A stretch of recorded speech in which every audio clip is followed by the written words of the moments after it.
Muito obrigado, Sr. Presidente, Sr. Ministro, Srs. Deputados.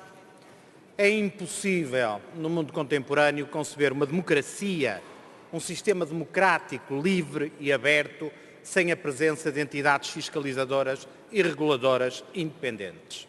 Há muito que o papel do Estado deixou de ser o de dirigir a economia ou os demais setores sujeitos à regulação e à supervisão, mas antes passou a ser o de perceber que os fins que o poder político se propõe não se podem sobrepor aos interesses do bom funcionamento dessas áreas relevantes, sob pena de os distorcerem e desviarem.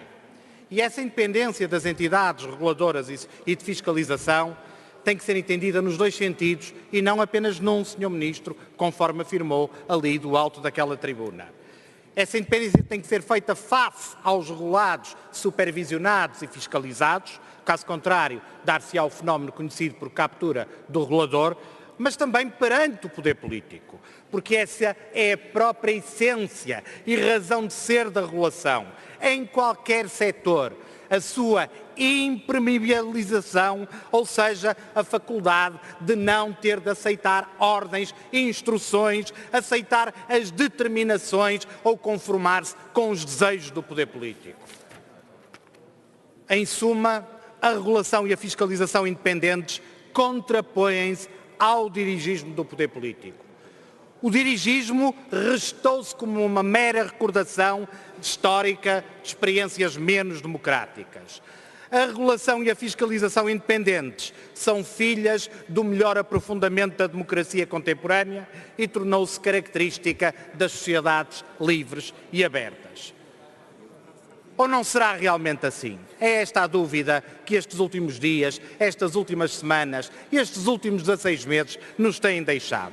Será que em Portugal, apesar das piedosas intenções de independência do regulador que ainda agora o Sr. Ministro ali fez do alto daquela tribuna, há ou não há, por parte da atual maioria parlamentar, uma intenção de voltar aos tempos da administração, da intervenção direta em todos os setores da sociedade, aos tempos em que todos obedeciam aos desejos dos responsáveis políticos?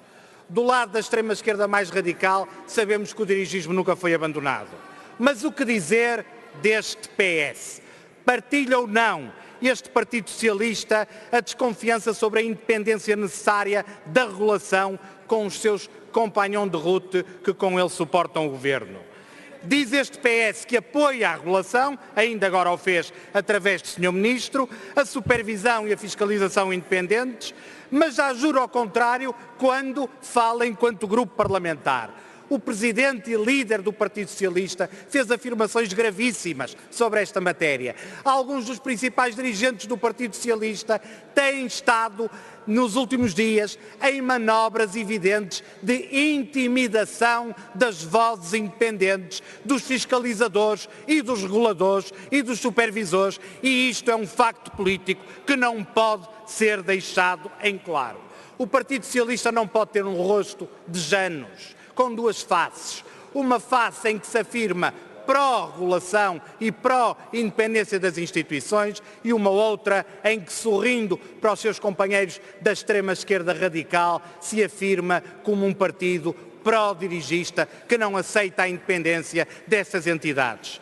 Não é possível assegurar qualquer que seja a arquitetura institucional da supervisão, da regulação ou da fiscalização de qualquer setor, incluindo o setor financeiro, não é possível salvaguardar a independência dessas entidades quando os principais responsáveis políticos abalroam a dignidade dos reguladores, apoucam os seus protagonistas e, como alguém já disse, fazem bullying fulanizado e em tom prepotente. Foi o que fizeram com o Conselho das Finanças Públicas. Foi o que estão a fazer com o Governador do Banco de Portugal. E se de alguma forma se compreende a posição da extrema-esquerda radical, marxista-leninista e aqui além pintalgada de tons trotskistas, o mesmo já não se pode entender, porque se os deixássemos, como todos sabemos, transformavam o Banco de Portugal e as entidades de fiscalização em direções gerais do Governo, os seus são contra o mercado livre e a regulação independente, já o mesmo não se consegue compreender por parte perante este Partido Socialista. Este Partido Socialista tem que se definir. Não podemos aceitar esta lógica de intimidação que tem por detrás de si, única e exclusivamente, o poder pelo poder. A vontade indomável deste Partido Socialista de ocupar todos os espaços do poder e não deixar qualquer margem de manobra às vozes independentes que não aceitam a versão de que tudo está bem como isso recomenda. E já que há aqui uma tentativa de reescrever a história, uma tentativa de fazer quase que uma futurologia retrospectiva sobre aquilo que aconteceu, por exemplo, no caso BES, eu deixo aqui a seguinte pergunta. E se o governador, no caso BES, fosse Vítor Constâncio e não Carlos Costa? Entendem que a dinastia Salgado tinha acabado como acabou? Tenho muitas dúvidas. E se o primeiro-ministro à época não fosse Pedro Passos Coelho, mas fosse o seu antecessor, ou já agora, aquele que lhe sucedeu, o seu sucessor, os seus acreditam que o pedido de fundos para saldar os desmandos do Ricardo Salgado e da dinastia Salgado no Grupo GES tinham ou não tido êxito? Meus senhores, acho que os portugueses não têm dúvida sobre isso e é importante que estas respostas sejam dadas neste debate. Muito obrigado.